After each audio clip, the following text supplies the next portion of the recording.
Hello, I am Dr. Albinas Lakra, General and Laparoscopic Surgeon, Brahmanand Narayan Multi Speciality Hospital, Jamshedpur. आज हम लोग discuss करेंगे few common topics के ऊपर, जो बहुत कॉमन इलनेस है, बीमारी है, जिसका थोड़ा बहुत नॉलेज ज़रूरी है और उसका क्या इलाज होना चाहिए, नहीं होना चाहिए, वो सारे आपको बताएंगे। पहला है गॉलस्टोन डिजीज़, मतलब पित्त का थैली में पथरी।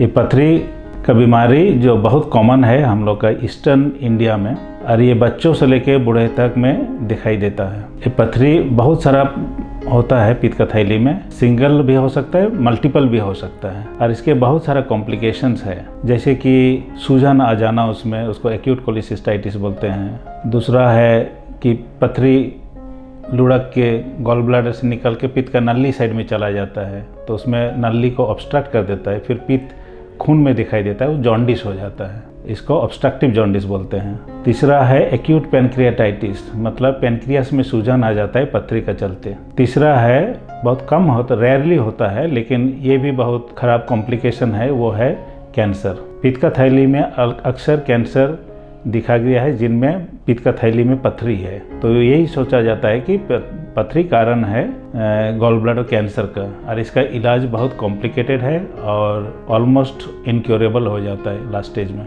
तो कब ऑपरेशन करना चाहिए इनको? दो टाइप का होता है। एक असिम्प्टोमेटिक, मतलब पथरी कोई और जांच के लिए जब पेट का अल्ट्रासाउंड होता है तब पथरी दिखाई दिया है, जिसमें कभी दर्द नहीं हुआ है, कोई सिम्टम नहीं, कुछ नहीं, लेकिन अल्ट्रासाउंड में वो मिल गया है, उसको बोलते हैं इंसिडेंटल या असिम्प्टोमेटिक गॉलस्टोन। ये गॉलस्टोन का इतना सारा जो कॉम्प्लिकेशंस बताए हमने, इसलिए इनका ऑपरेशन होना चाहिए। ऑपरेशन में क्या होता है कि हम लोग पित्त का थैली और पित्त का और पथरी जो है वो सारे एक साथ निकाल देते हैं। वो 65 एज से नीचे अगर किसी का स्टोन मिलता है, कभी कभी 3 साल 4 साल का बच्चा में भी स्टोन दिखाई दिया है और हम लोग ऑपरेशन किए हैं, तो इनमें करना ज़रूरी है, क्योंकि लॉन्जिविटी लंबा है, लाइफ बहुत लंबा है। तो अगर 65 ईयर्स जीना है किसी को, या नेक्स्ट और 15-20 साल आयु है, तो इनमें ये कभी भी कोई भी कॉम्प्लिकेशन हो सकता है। और एक होता है कि सिम्प्टोमेटिक, मतलब पेट में दर्द हुआ, अल्ट्रासाउंड किया तो गॉल ब्लैडर में पथरी मिला और उसका साथ में सूजन भी है, तो ये सिम्प्टोमेटिक स्टोन है, मतलब बार बार पेन होता है स्टोन का चलते। तो इसमें भी ऑपरेशन करना ज़रूरी है। ऑपरेशन तुरंत इमीडिएट भी कर सकते हैं, या 6 सप्ताह बाद दवा खाने के बाद थोड़ा सूजन घट गया तो 6 सप्ताह 2 महीना के बाद में ऑपरेशन कर सकते हैं। अभी क्या ट्रीटमेंट होना चाहिए इसमें? ट्रीटमेंट 2 टाइप का है। इसमें मेडिकल ट्रीटमेंट कुछ है ही नहीं, कोई दवा से पथरी गल जाएगा या पथरी गायब हो जाएगा, हट जाएगा गॉल ब्लैडर से, वैसे कुछ ट्रीटमेंट है ही नहीं। स्टोन, गॉल ब्लैडर में स्टोन होने से उनको ऑपरेशन करके निकलना है। वो 2 तरीका होता है ऑपरेशन।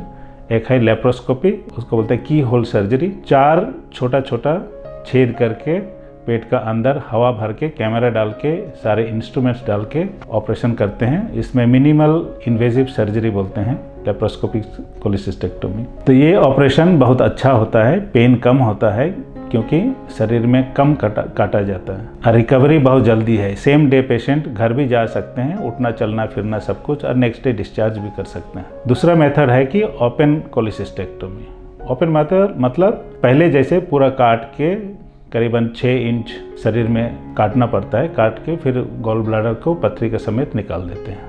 तो इसमें हीलिंग टाइम ज़्यादा लगता है, क्योंकि पूरा मसल्स वगैरह कट जाता है, बहुत सारा स्ट्रक्चर कट जाता है, उसमें पेन होता है, और रिकवरी टाइम ज़्यादा लगता है। करीबन 2 वीक्स में वुंड हील कर जाता है, पेशेंट ऑलमोस्ट नॉर्मल हो जाते हैं। तीसरा है अगर गॉल ब्लैडर में स्टोन है, साथ में पित्त का नली में पथरी चला गया है, तो उस कंडीशन में जब जॉन्डिस हो जाता है पेशेंट को, तो पहले ERCP करते हैं। ERCP मतलब एंडोस्कोप करके पित्त का नली का पथरी को निकाल देते हैं, फिर उसमें एक स्टेंट डाला जाता है। ये डाल करने के बाद में फिर हम लोग गॉल ब्लैडर को निकालते हैं लेप्रोस्कोपी करके। जब गॉल ब्लैडर निकल गया, उसका कुछ दिनों बाद वो स्टेंट जो डाला हुआ रहता है पित्त का नली में, उसको भी निकालना पड़ता है। तो 3 प्रोसेस होता है।